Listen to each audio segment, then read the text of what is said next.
My goals really for the industry is to find easy to implement solutions that are affordable and make the highest impact for the guest and associate. Is how do we give more creativity back to humans? Our most valuable asset right now is our people. We're short 1 million people in the industry right now. It's only going to get worse. The bottom line is, how do you automate some of the repetitive tasks, elevate the most valuable asset you have, your labor, to a higher need? In your opinion, kind of those inflection points where hoteliers or hotel brands should be looking at what automation, what AI do they want to leverage to create some kind of experience, whatever that may be? Technology doesn't take jobs. It actually enhances the opportunity to grow revenue. When you're growing revenue, you need people to do that. Traveling has gotten expensive the last few years, and so people are looking more for the best deals versus loyalty. And I think with the right tools, the right process, and the right operational efficiency is what really we're going for. And make more money. Hospitality is a tremendous industry, and that's why I have so much passion around helping modernize it and make it continue to be super fun for the people that work in the industry and the people that stay there.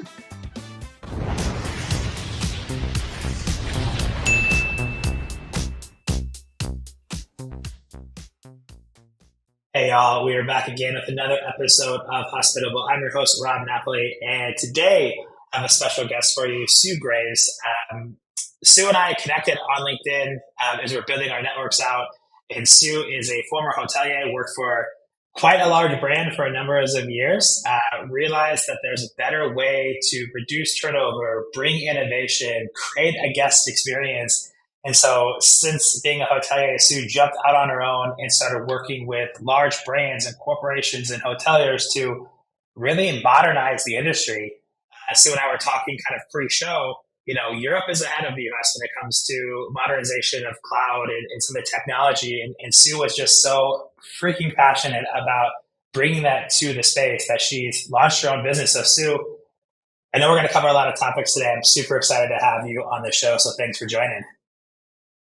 Thanks a lot, Rob. Appreciate it. Great job on the intro. Yes, I did spend a lot of time working for a large brand, and loved it. Worked in five different brands under that one umbrella, and so got to see a lot of how different types of brands do things within a bigger umbrella of brands. And here comes the pandemic, right? And everybody's got to do stuff different. And I feel like hotels are in that space too. They've got to do things different. I mean, turnover, this industry dropped 85 to 90% of its employees overnight, and the churn is real. The average turnover for hotels right now is about 73%. That doesn't allow for a consistent guest experience.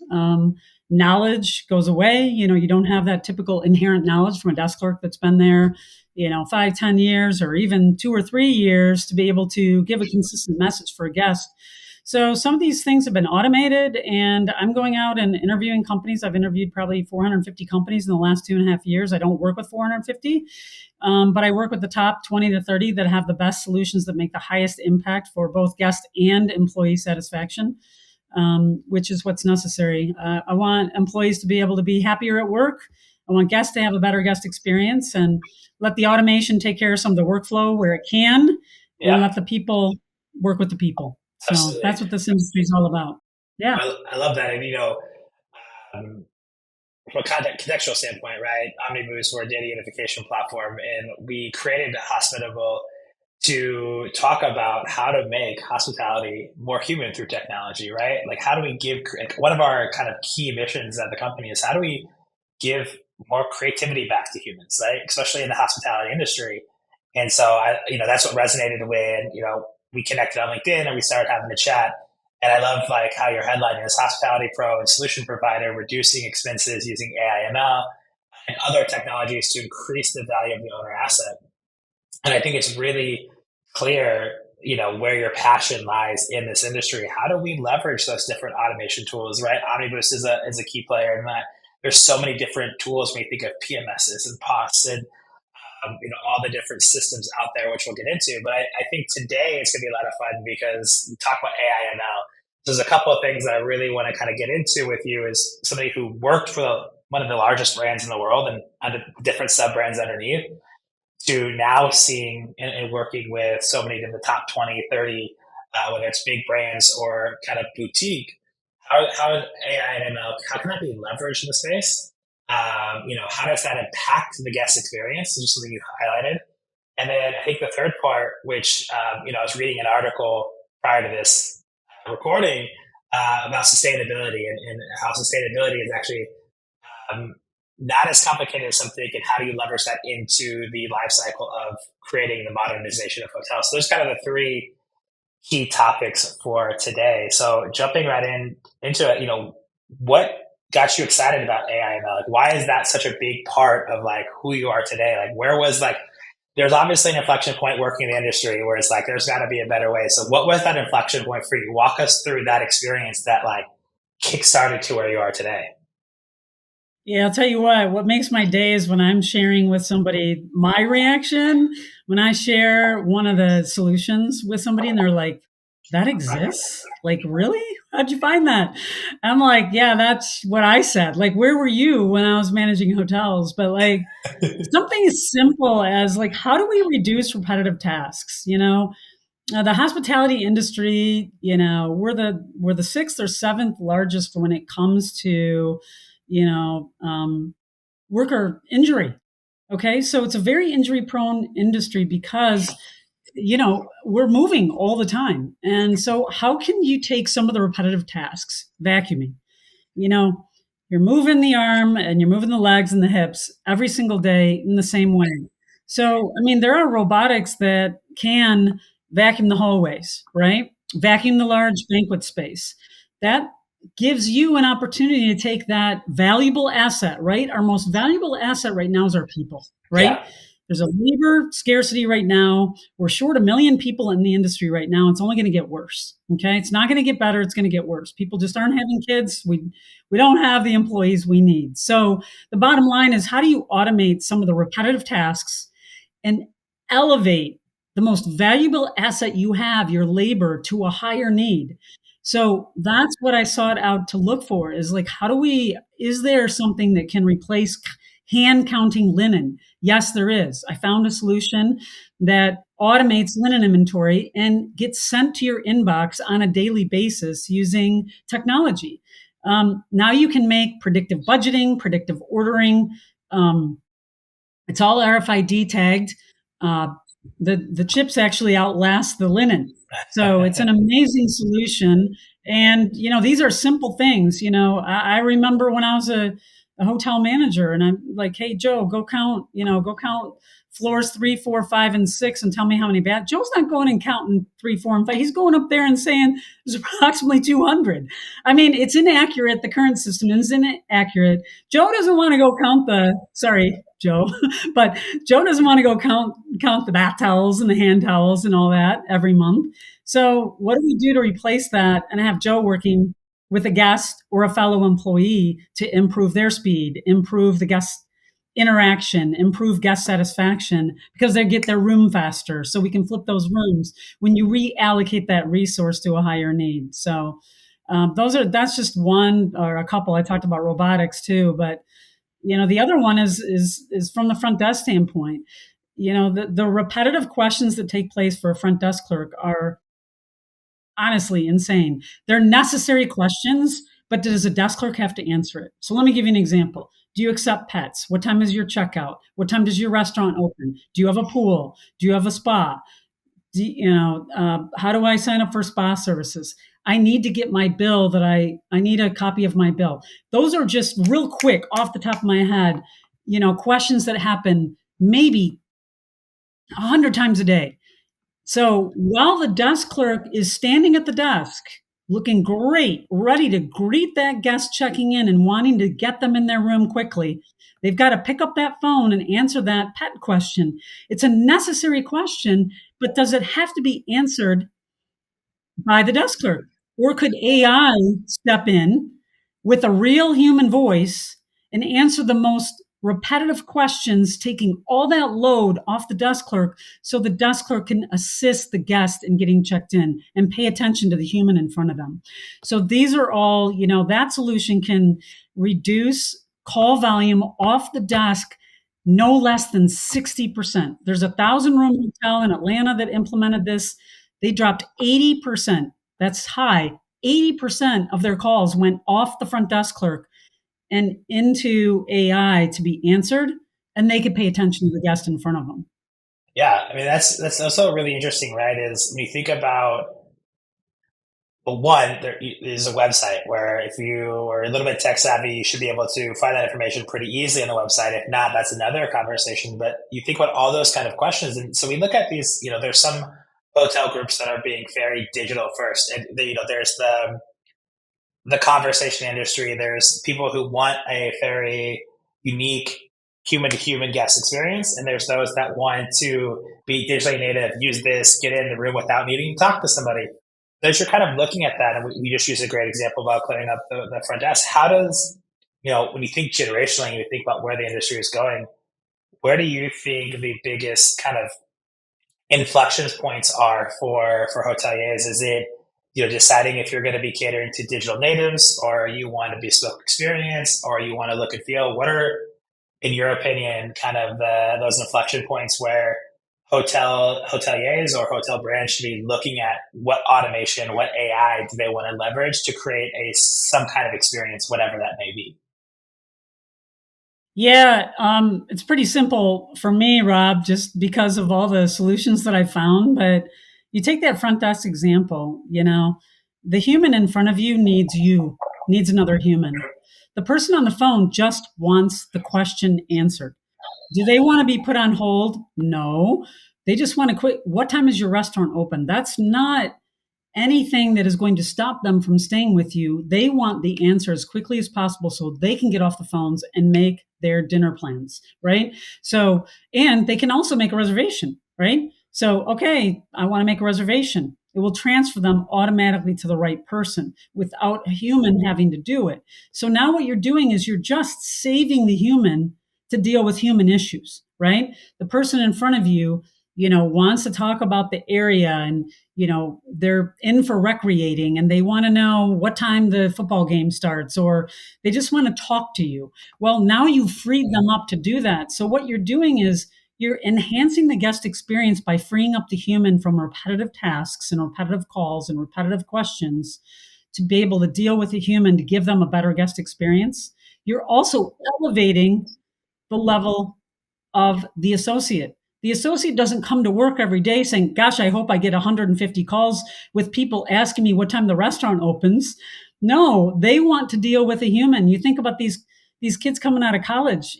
These kids coming out of college want to work at, they grew up with technology. They want to work in an environment where they're taking care of people. They don't want to push paper. That's not why you're hiring them. That's not why they went to school. And that's not why they engaged in hospitality. You engage in hospitality to create human experiences and improve guest experience. Now you've just opened the floodgates for creativity. They're not stuck, at the desk doing repetitive stuff. Their mind is open to, I wonder how I can help Mr. Smith have a better guest experience, because they have time to do it. Absolutely. I think that's a really, important kind of piece when we think about the guest experience. And it's really interesting to see how brands are looking at the guest experience, whether it's tech enabled, whether it's human enabled through tech on different areas. I think that is such a really cool and unique thing. And if you look at, you brought up, the turnover rate in the old days, right? The old PMSs, there's still a few out there because you work for a brand that still has a PMS that may or may not have been built in the time of Napoleon Bonaparte, right? Where if you True. didn't know the hotkeys, and there's so many hotkeys that when somebody left that knowledge, you didn't transfer those hotkey knowledges. It's like you have to retrain, and you lose so much knowledge. Versus some of these new PMS systems are so simplistic, in the best way possible, thinking about the user experience for that front desk person to be able to have the power to maneuver things quickly, make decisions to give the best guest experience possible. And I think we've seen some really cool innovation on the tech side, from PMS to different POS systems, the way that you can easily pay at your table and move so much quicker to get in and out, or have an experience that you want. I think that is so cool to see that happening. And there's a big disparage disparity with some older systems that are starting to, the conversation this year has been, when are those on-prem solutions going to change and finally make the push to cloud enabled, which I think is really unique. Having worked in that space, um, what do you think is going to happen in that transition? We kicked off the show, or how we were talking a little bit. Europe is ahead of the U.S. in terms of innovation, and especially on the kind of cloud side of things. What do you think is going to happen in the industry, especially with some of these bigger brands? Because that affects the guest experience with these big brands, big rollouts, new systems, new training. That's going to affect that guest experience. So, what do you foresee happening over the next few years as it Well, relates I to think that? yeah, great question. I think the brands are hungry for it. I mean, with a lot of brand personnel now, they're hungry for it. But they're still in a position where they're working at corporate headquarters in a lot of silos. So that takes, and I'm not suggesting you just work in a vacuum, Yeah. but those silos and getting with people and helping them understand, sometimes when you're adopting technology, you're integrating into uh, you know the PMS system. You're integrating, it involves IT, it involves engineering, it involves, so there's so many departments that have to get involved, because it's important to understand the impact for their department and how they can help support the innovation. So all that takes time. So yeah, I think there's a play out there. They're hungry for it. What I need them to do is find a faster way to get it going, because guests are definitely impatient. Yeah. Um, they don't want to wait 2 to 3 years. They're like, wait, this is out here now. So and so has this. Why can't you guys do this? Let me give Exactly. you an example. Americans used to hate QR codes until the pandemic came along, right? Now QR code. So I mean, there's a solution provider that I work with that has a QR code for ordering. So imagine, and I put myself through college waiting on tables, so I get this. You hand them the menu. Well, you're out of 3 items, so the first thing you got to do is you hand them the menu. You come back, and they want, that steak tartare or whatever it is, and you're like, well, I'm really sorry, Mr. Smith, we're out of that right now. Yeah. I mean, imagine if you could have up to date, menu offerings, not having to have that awkward play with you're trying to create a great guest experience. You got a great waiter or waitress, but the first thing they have to do is tell you what they don't have on the Yeah. menu. So if you're using a QR code, a lot of that stuff can be changed in real time, updated. Even your beers and wines can be changed. So you're not having to have that awkward conversation. You can go right into, and if they're using this system at other locations, the really cool part about it is it saves the guest history. So if a guest orders a margarita every time they have dinner, now you put that waiter or waitress in a position to say, "Hi, Mr. Smith, welcome back. Would you like that margarita?" Instead of, "What can I get you to drink?" Right? So the whole context of creating the guest experience changes. And now they're like, "Oh my gosh, you know what kind of margarita I have?" "Yep, we do. We have it in the system. You always get XYZ." And so what does that do? That enables the guest, empowers the employee, enables the guest to have a better experience, because they don't want to spend a whole lot of time talking about what drink they want. I mean, if you're a guest and a waiter or waitress knows the drink you want, typically, or they have an option to say, no, what else do you have? But what I'm saying is you've got an empowered associate that has information about a guest that they never had before. How are you using that information about a guest to help them have a great experience? Absolutely. And I love that you brought that up. I mean, you use a great example with ordering from an integration standpoint. We actually have a couple of partners that do that, and technology enabled, and that is such a unique thing that can make a difference in so much of it. And you talk about, I asked the question about the bigger brands and the PMSs. We found a way to actually work with the Fosse's, the on-prem stuff. Like, we have a solution for that, but that is limited to an export file versus what you could do with an API or a webhook, and the amount of data you can collect and how you leverage that data and statistics to make better, quicker, more educated decisions for your guests in real time, and then providing that as a way to create a memorable guest experience, but also longevity of a customer return, like those things that really make a difference because, traveling has gotten expensive the last few years. And so people are looking more for the best deals versus loyalty. And I think you're seeing a big loyalty play is huge. And I'm a huge fan. Like I have my airline, I have my couple hotels that I really like to stay and have my loyalty points and statuses and things like that. But you also have to realize, what is the value of that loyalty? What is the value of that customer? And how do you get them in the door? And how do you get to keep them? And there's different tools out there. And with the right automation, integrations, guest experience, you can really capture that in a way that I don't know if everyone talks about it, but not everyone's doing it. And this is where I think the myth of AI ML is like, there's so much, it's not taking jobs away. It's meant to really help you do your job better. And there's really practical ways to implement those solutions, whether it's the phone thing that you talked about, it's the QR code, whether it's in the accounting side of things where you can make sure your accounting numbers are better. You still have to manually check, but you have automation for it. There's so many ways to create better systems, better processes, and collect better data, right? With the right tools, the right process, and the right operational efficiency is what we're going for. And make more money. Yes. I can give you a real live example of something.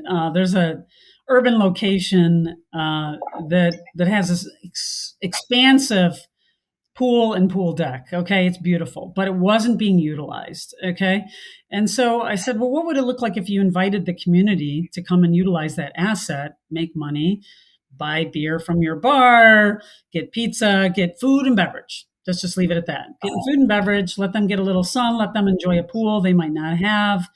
And they did it. And guess what? I was having lunch with the GM, and the waitress came over and she said, "Are you the lady that recommended that solution to my general manager?" And I said, yeah, I am. How's it working out? She goes, "I just want to thank you." She goes, "Before this, I was working 3 jobs. I didn't have any insurance." She goes, "We have so much business now. I quit my other jobs. I'm working full time here, and now I have insurance for my kids." I mean, my heart went out. So that's just a clean example right there of, look, technology doesn't take jobs. It actually enhances the opportunity to grow revenue. When you're growing revenue, you need people to do that. You need people to work with the customer and create a better customer experience. So in this position, this actually, created a wonderful job for her, and she's making more money than working 3 jobs running around. That's So amazing. That's so cool that there's so much opportunity for. I think the other thing that hotels can really leverage is their impact in the community, right? Depending on if you're an airport or a hotel at an airport versus in the city center versus kind of in a destination location.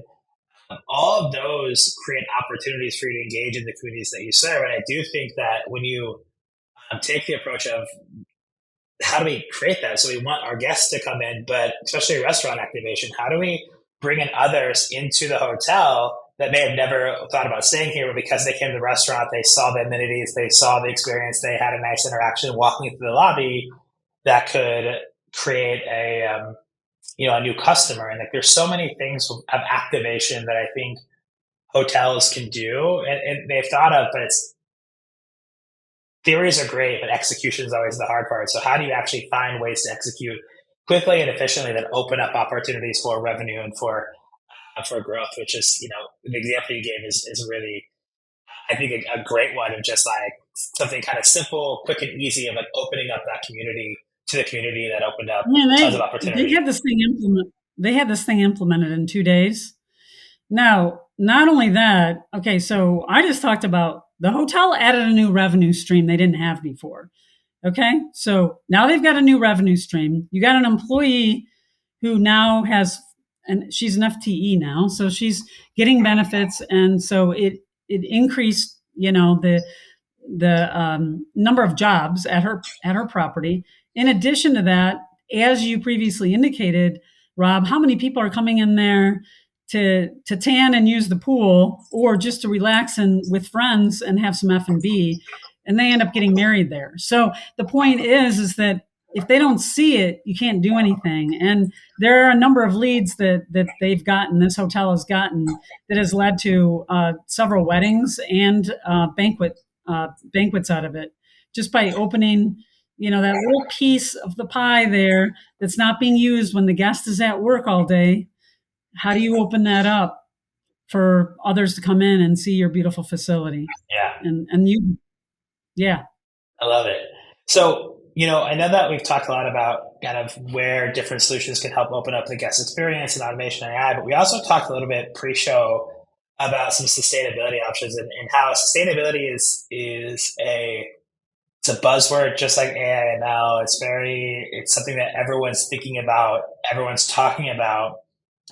But in hospitality, I think it's always a little bit maybe harder to understand what are some of the solutions or things or conversations you've had, because you are passionate about, also making hotel chains, brands, hoteliers more sustainable in the way they do things, both from the guest experience, but thinking sustainability overall. So what are some of the things that you see in the conversations you've been involved of when it comes to sustainability and hospitality?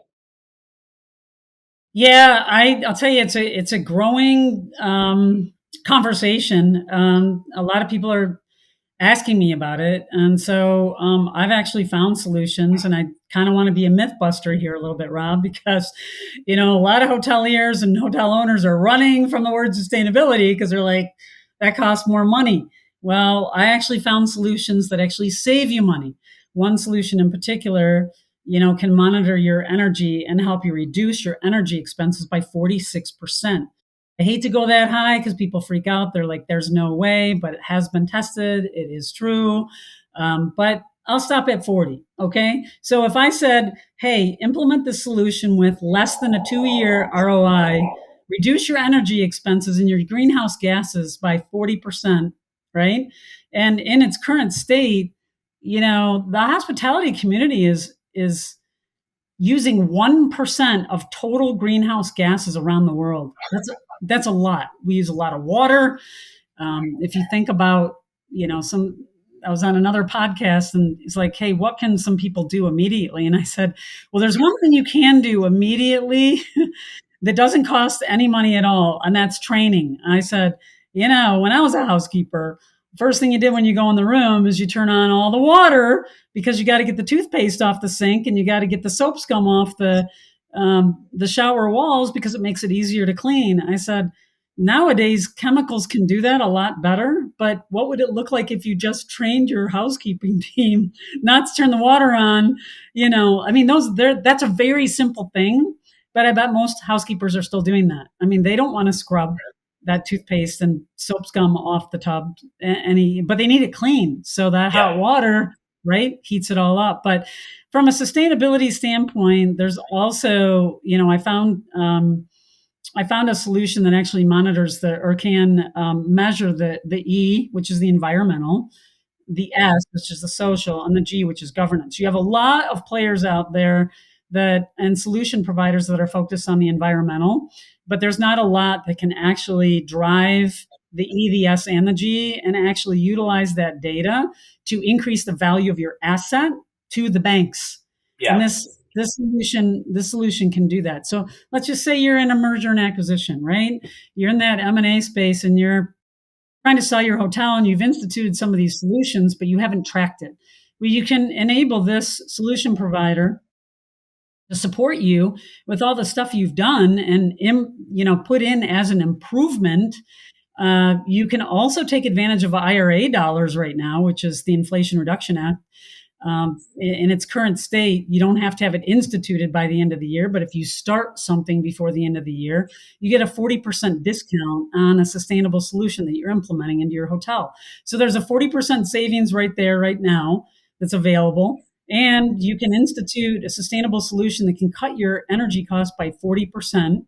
I mean, these are really, really great solutions that are saving money and saving the environment. You can do both. And employees, travelers today, 70% of travelers today will switch their loyalty to a sustainable property. A Yeah. property that's including sustainability, 70% will swing right now. because you've got a whole new traveler and a whole new generation of travelers coming into the space right now, and they care about that.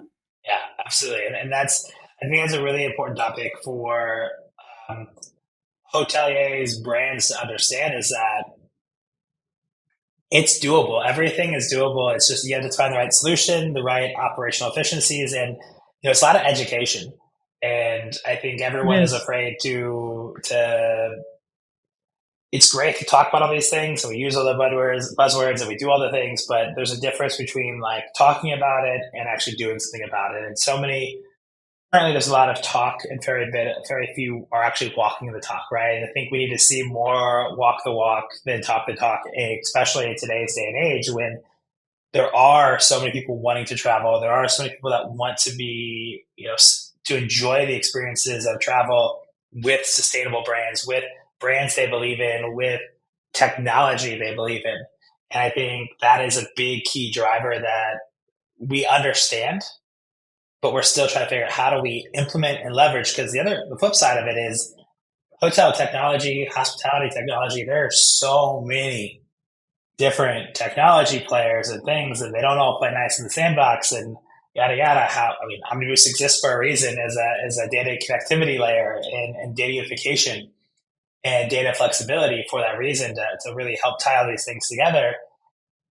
And it's really important for us all to think about how do we make things more efficient, more effective. And so I love that you're already thinking about that and having these conversations and sharing this, being the myth buster. I think that's a really cool thing that you're like, hey, I want to bust the myth on this. Like it seems scary, but when you break it down base layer, there are some easy steps you can implement to already do ABC. I think that's such a cool thing to think about.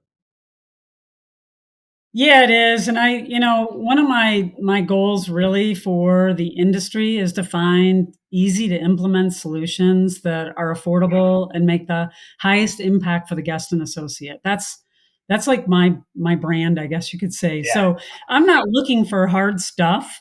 I'm looking for the easiest stuff that you can turn on, like the linen inventory one. All you have to do is start ordering your inventory from a different person. You still have to order it. That's all you have to do. And all of a sudden, within 6 to 9 months, you'll rotate all that linen out and you have transparency with your third party as well, if you have it in house or if you have it by a third party. So these are just easy to implement solutions that are somewhat turnkey. I don't want to put it all the way turnkey there. It does take training, and there's a little bit of technology that has to be put in, but it's pretty simple and very affordable. Most of the solutions that I'm finding, and the teams that I'm working with are outstanding when it comes to training. I mean, I'm working with training solution providers too, because gone are the days where you get everybody in a classroom, right? You get everybody in a hotel banquet room, and you say, okay, we're gonna have 7 hours of training on this, and the chef's like, hey man, I got a banquet for 3,000 tomorrow. I'm not sitting in there doing this training, but the training has to get done. So I went out and found solution providers that actually can provide training in a TikTok type format, 3 to 5 minute bites. They can take the module, it goes right into your ATS system.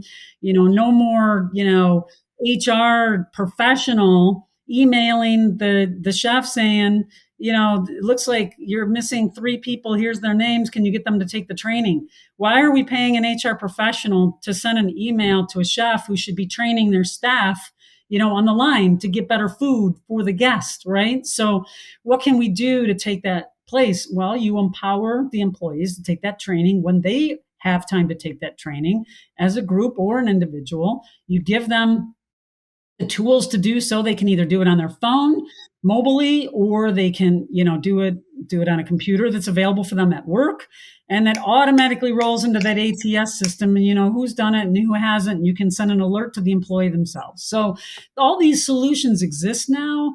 It's how do you get these rolled out to a group that a segment of our industry that is woven into the fabric of every single community, and that's hospitality. Hospitality is everywhere. You hop on a flight, that's hospitality. You go to a football game, that's hospitality. You go out, food and beverage, stay in a hotel. Hospitality is a tremendous industry, and that's why I have so much passion around helping modernize it and make it continue to be super fun for the people that work in the industry and the people that stay there, have a better guest experience. I love that. I think that's such a really cool, um, it's a really cool brand to have when you're thinking about modernization and the things that you do. I think it's just super cool that there's continued focus on do we how do we implement this stuff? How do we make it easy? And that's the name of the game. Is we brought up that there's some bigger systems that are going to be changing. The industry is going to see a lot of change in the next 2 years for the better, but it doesn't mean it's not going to be painful. And to have folks out there like yourself who are looking at how do we create change in the most effective way possible so that we can reduce the headache of implementing new stuff is going to be, super impactful. So, Sue, I appreciated the time today, and I know we could probably talk for hours. I know we, would have been great because I know, if I'm not mistaken, you were at High Tech. I think I saw people grabbing you for a few interviews, but we didn't get a chance to connect at High Tech. But for sure, next time, I'm sure we'll be running into each other. We'll do this in person and chop it up even more and follow up on some of these conversations. But for those listeners out there who's tuning in this episode, how do they find you, Sue? What's the best way to get in touch with you and what you're doing if they have any questions or want to set up a chat? Yeah, sure. So probably the easiest is LinkedIn, Susan Graves. I'm the lady in the red dress. If you want to send me an email, you can do so, sue@experiencealive.com. There's no spaces in there. So those are the best two ways to reach me. And I would love to have a conversation, love to support whoever's in the industry, leadership position or any position, help them understand some of the obstacles they might be having. And if I can help them with the solution, it'd be a pleasure to help them. Well, I will make sure to add both those, the email address and your LinkedIn, directly into the show notes. We'll also make sure to have a link to your website, Experience Alive, to make it really easy for folks to find you. Sue, appreciate the insight in the conversation. A lot of fun. And I know that you're, in the time of recording, you're about to go out and do another one of your passions. You got a few swim meets coming up and you're going to be out in the water training. So enjoy that time off and best of luck to you in the competitions ahead. And looking forward to catching up with you, later in the summer. Sounds great, Rob. It was a pleasure. Thank you so much for having me on the podcast. Of course. And those out there listening, this has been another episode of Hospitable. Thank you so much for tuning in. As always, be a tier 1. Make sure to like, comment, subscribe, review. Let us know what you thought about the episode. And if you've got guests, topics, ideas, hit us up. Let us know. We appreciate hearing from you. Until next time, stay hospitable. Take care.